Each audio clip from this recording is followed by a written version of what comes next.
तुम भविष्य देख सकती हो। ये बात घर में किसी को नहीं बताओगे। मुझे वचन दो बेटी।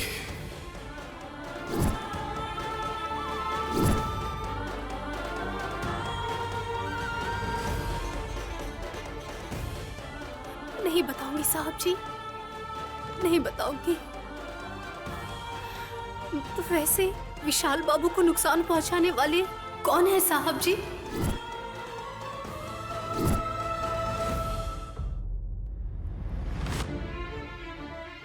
साहब जी,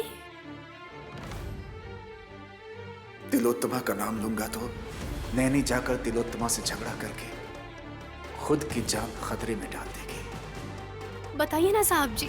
समय आने पर तुम खुद जान जाओगी बेटी। अपना ख्याल रखना बेटी।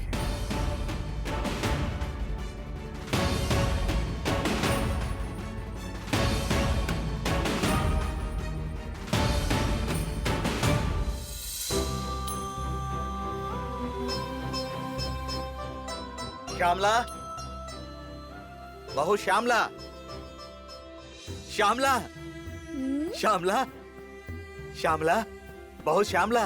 आ रही हूँ बाबूजी। कल तक तो दादाजी उदास थे, आज इतने खुश कैसे हो गए? आखिर बात क्या है? पता लगाना पड़ेगा। बहू। बाबूजी। श्यामला बहू। बताइए ना बाबूजी। नैनी, हमारी नैनी ने फोन किया था बहू।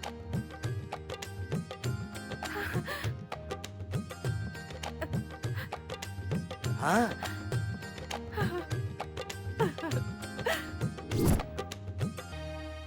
सच में बाबूजी? हाँ। कहाँ है? कैसी है वो?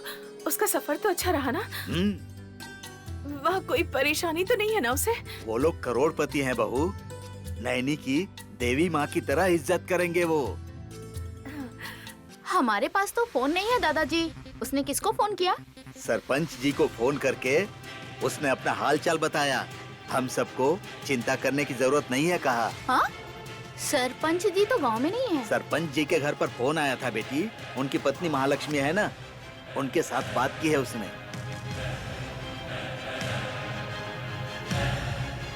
हाँ, वो दीदी घर पर ही रहती है। तो क्या माँ गली गली घूमते रहेंगी? गली गली घूमने वाली तो तुम हो। पहले नैनी के बारे में खबर सुनने दो। अब बताइए ना बाबूजी। नैनी के वहाँ जाते ही गेट पर वॉचमैन रहते हैं ना, उन्होंने उसे नमस्कार किया। हाँ? क्या कहा दीदी को? हाँ तो नई बहू घर में आई है ये कहकर गेट के पास से घर के चौखट तक फूलों से स्वागत किया गया। हाँ? चावल से भरे चांदी के कलश को पैर मारकर घर में प्रवेश की। खट्टा, मीठा, तेज, नमकीन ऐसे पकवानों का भोजन कराया गया उसे।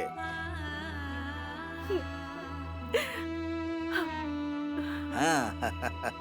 बाबूजी। हाँ। ये सब सच है क्या? हाँ। मेरी बेटी का इतना अच्छा नसीब है। यहाँ तो छोड़कर चले गए थे और वहाँ स्वागत कर रहे हैं। अपना मन बदल लिया होगा। नैनी के साथ अन्याय करके वो लोग कभी खुश रह सकते हैं क्या? सही कहा तूने शिवा। मेरी बेटी को कोई धोखा नहीं दे सकता। लोगों की मदद करने वाली मेरी बेटी को उसके ससुराल वाले नहीं अपनाएंगे क्या? तो फिर इतने दिनों तक उसने फोन क्यों नहीं किया हमसे बात करने के लिए? महालक्ष्मी जी के यहाँ हमें बुला लेती। दौलत के झूले में झूलकर इंद्र भवन में कदम रखने वाली नैनी को हमसे बात करने के लिए समय भी तो मिलना चाहिए ना। नई जगह में जाकर घबराने वाली हमारी बच्ची और क्या बात करेगी? कोई बात नहीं बाबूजी। नैनी सुरक्षित वहाँ पहुँच गई है ना? हाँ। जगदीश भैया ने नैनी को अपना लिया है ना? इससे ज्यादा मुझे और क्या चाहिए? हाँ बहू। माँ, दशहरा त्योहार में नए दामाद जी को घर बुलाना चाहिए ना? तब नैनी अपने पति के साथ बड़े से कार में यहाँ आएगी। बहुत हो गई तारीफ। शहर जाने के बाद नैनी दीदी हमें भूल गई है। जाने के बाद इतने दिनों बाद फोन किया, कुछ दिन और बीत जाएंगे तो हमें भूल ही जाएंगी वो। बकवास बंद कर। नैनी ऐसा कभी नहीं करेगी। बाबूजी, आप यहीं रुकिएगा, मैं जाकर चाय ले आती हूँ। आप बैठिए। हाँ ठीक है बहू। हाँ खुशी के मारे पेट भर गया होगा ना दादाजी?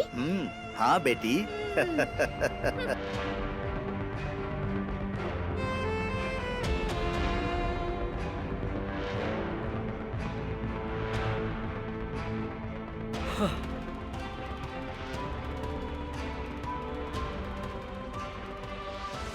कभी झूठ नहीं बोलने वाला मैं श्यामला की बिगड़ी हुई सेहत को देखकर नैनी ने फोन किया था, ऐसा झूठ बोला। हे माता विशालाक्षी, मेरी पोती कहाँ है, तुम ही बताओ।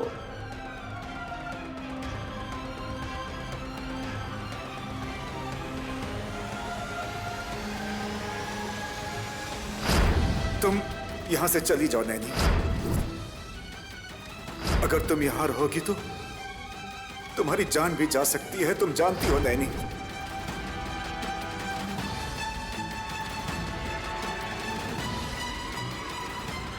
हे विशालाक्षी माँ, मेरा दुख आपको सुनाने के लिए मैं गांव में नहीं हूँ।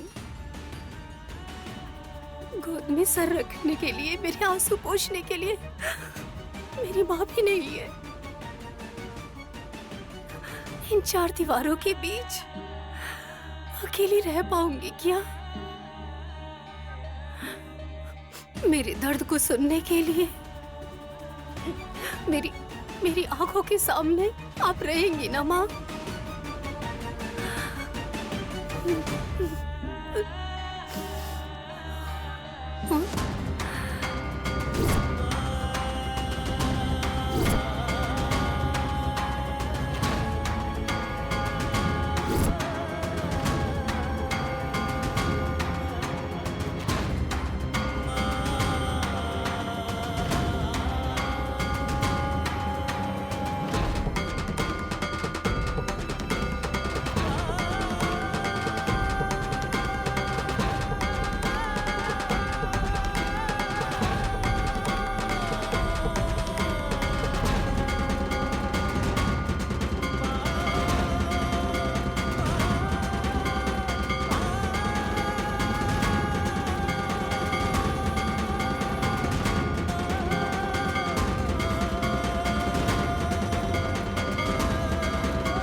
हे विशालाक्षी माँ,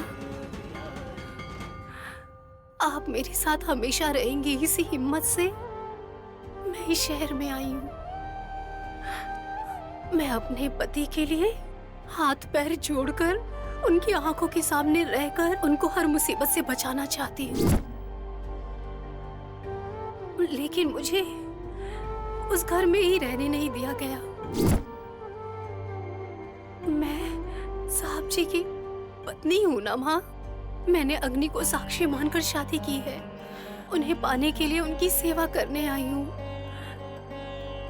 मैं उनकी रक्षा कर पाऊंगी या नहीं, वो किसी स्वामी जी से पूछकर ये फैसला करने वाले हैं।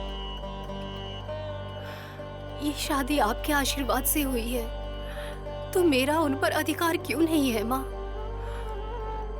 ये कैसी परीक्षा है माँ? माँ को, दादाजी को, बहन को, शिवा को, सबको छोड़कर आई हूँ ऐसे अकेले रहने के लिए। मेरे दुख को आप सुन सके इसलिए मैंने आपको यहाँ स्थापित किया है। मुझे फूलों में बिठाकर पालने की जरूरत नहीं है। मेरे लिए अगर एक भी फूल लाकर साहब जी एक छोटी सी मुस्कान देंगे ना तो भी काफी है माँ। इससे ज्यादा मुझे कुछ नहीं चाहिए। मेरी तकलीफ, मेरे दर्द, ये सब भूल जाऊंगी माँ। मैं जानती हूँ आप कोई ना कोई रास्ता जरूर दिखाएंगे, इसीलिए तो माँ मैं इतनी दूर आई हूँ। मैं रहूंगी माँ, मैं यही रहूंगी। मुझे कुछ भी हो जाए कोई फर्क नहीं पड़ता, लेकिन साहब जी पर कोई आंच नहीं आने दूंगी। अब आपका ही सहारा है माँ। आपकी बेटी की जिंदगी के साथ आप जो चाहे वो करें, आपकी मर्जी। आपके दिए हुए वरदान से मैंने बहुत लोगों की जान बचाई है, तो अपने पति की जान क्यों नहीं बचा सकती? मैं बचाऊंगी माँ। हाँ, उन्हें बचा लूंगी। हाँ,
तुलसी माँ कहने के लिए करोड़पति है। इतने लोग इस घर में रहते हैं, इतने की नौकरों का भी हिसाब नहीं है। जो इतनी सारी दौलत इनको मिली है, इसकी वजह तो आप ही है ना माँ। शायद ये लोग आपको भूल गए हैं, नहीं तो हर दिन यहाँ दिया जलाकर आपकी पूजा नहीं करते क्या? कोई डाउट ही नहीं है, ये लड़की सच में पागल ही है। जो इस तरह पागल होते हैं ना, वही अपने आप से बातें करते हैं। तुलसी के पौधे को एक इंसान समझकर इस तरह से बातें कर रही है, तो मैं क्या समझूंगा? ऐसी मेंटल से शादी करा के मेरी जिंदगी को, मेरी लाइफ को बंगाल की खाड़ी में डुबा दिया है मेरे डैड ने।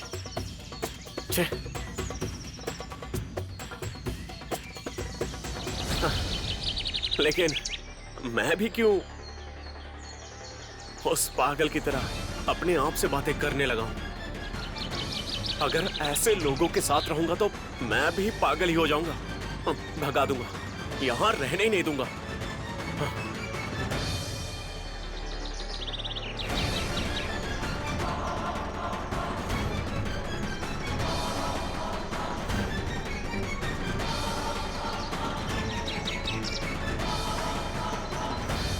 आपकी पूजा हर रोज करते तो ये लोग और भी दौलतमंद होते माँ। साहब जी को या फिर हासनी मेम साहब को हर दिन कहूंगी आपकी पूजा करने के लिए, और अगर वो लोग नहीं करेंगे तो मैं खुद करूंगी। ठीक है ना? ओए, क्या कर रही हो? क्या कर रही हो यहाँ? हाँ, क्या हो रहा है यहाँ पर?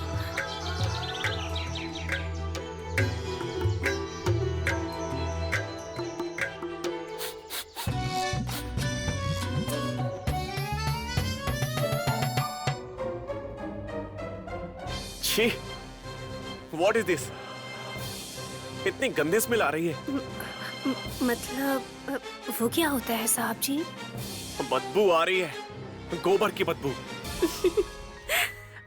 गाय के गोबर में बदबू नहीं आती है साहब जी। लगता है आपको इसकी आदत नहीं है। व्हाट? आदत भला क्यों होगी? ये कोई गुलाब की खुशबू है क्या? सही कहा आपने। रोज ऐसे गाय के गोबर का पानी छिड़क कर रंगोली बनाने से घर में लक्ष्मी देवी आती हैं। तुम यहाँ आ गई हो, इतना काफी नहीं है? ऐसे क्यों कह रहे हैं साहब जी? बड़े साहब जी के बुलाने से ही मैं यहाँ आई हूँ। उनका क्या है? वो तो कुछ भी करते रहते हैं। मुझे टॉर्चर करने का फैसला कर चुके हैं, इसलिए तुम्हारे साथ शादी करवा दी। तुम्हारे सर पर पान का पत्ता रखवाया, मेरे हाथ से मंगल सूत्र बंधवाया, अग्नि कुंड के गोल गोल चक्कर लगवा दिए। बदमाश। हाँ? What did you say? मैं बदमाश हूँ? तो फिर ऐसे क्यों कहते हैं साहब जी? सब कुछ पता होते हुए भी ये असली शादी नहीं है, तुम मेरी पत्नी नहीं हो, ऐसा आपने क्यों कहा? आप शादी की बात करते हैं तो मुझे शर्म आती है, पता है आपको? शर्म? You mean to say shy? तुम्हारे अंदर शर्म नाम की चीज नहीं, मुझे अच्छे से पता है। नाटक मत करो, और अगर होती तो इतनी दूर कभी नहीं आती। हाँ, हमारे गांव वालों ने कहा यहाँ शहर में मेरी सुहागरात होगी क्या? क्या सुहागरात? ए, मेंटल, मैं क्या पूछ रहा हूँ उसका जवाब ना देकर ये क्या बोल रही हो तुम? मुझे जैसा समझ आता है मैं वैसे ही बात करूंगी ना साहब जी, आप जैसे बड़े लोगों के साथ। काहे का बड़ा? तुमने तो सबके सामने मुझे छोटा बना दिया है। तुम जैसी गांव की लड़की से, अनएजुकेटेड लड़की से शादी की है सोचकर मुझे कितनी शर्म आ रही है, पता है? आप ऐसा क्यों कह रहे हैं साहब जी? हमारे गांव में इस उम्र में भी 10वीं कक्षा में पढ़ाई की और उसमें सफल भी हो गई। ओह गॉड, तुमसे शादी करके मैं अपनी जिंदगी में फेल हो गया हूँ। पागलों जैसी बातें कर रही हो तुम। तुम्हारी बातें सुनकर मुझे गुस्सा आने लगता है। जाओ। कहाँ जाऊँ? चली जाओ यहाँ से। ठीक है, मुझे सामने देखकर आपको गुस्सा आ रहा है ना, तो मैं अंदर चली जाती हूँ। ए,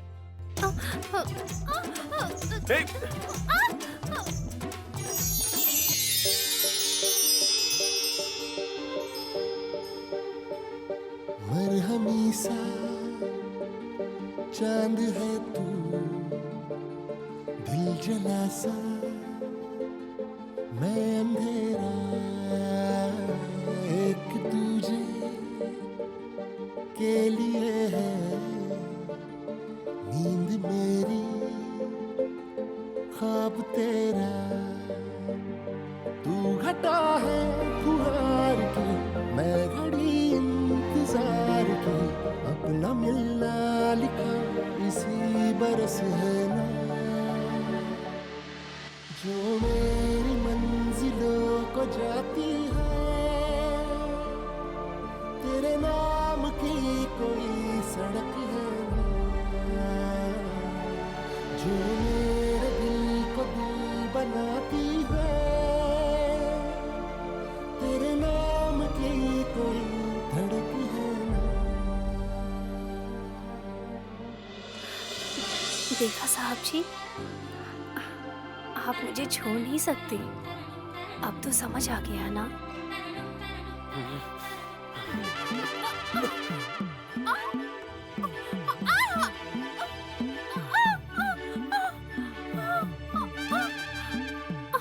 ओए माँ,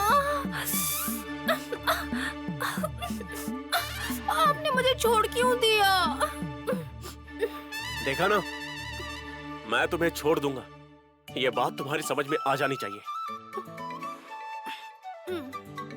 मैं तुम्हें अब भी बता रहा हूं, जब तुम यहां से जाओगी तभी मैं खुश रहने की कोशिश कर पाऊंगा। तुम अपने गांव जाओ या कहीं भी जाओ, तुम्हारी मर्जी है, बट यहाँ मत रहो। तुलसी माँ, साहब जी ने क्या कहा ये आपने सुना ना? अरे हे मेंटल, तुलसी के पौधे से कोई बात करता है क्या? उसे तुम्हारी बात सुनाई देगी? दिमाग से पैदल हो क्या?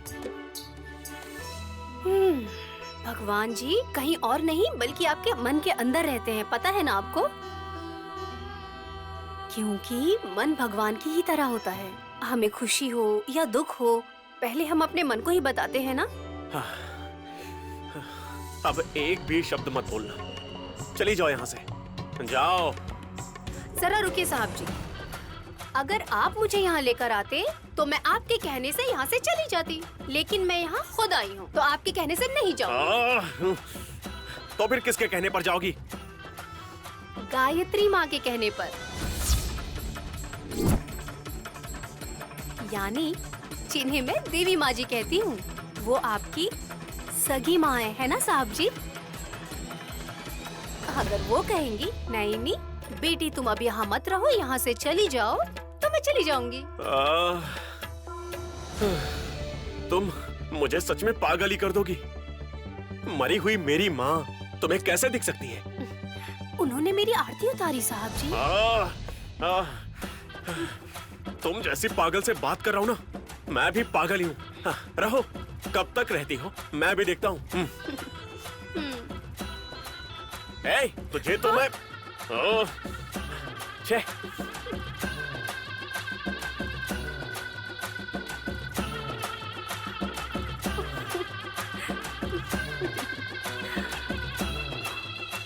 वैसे मरी हुई देवी माँ मुझे नजर आ गई, मतलब मुझे भविष्य का ही नहीं अतीत भी नजर आने लगा है।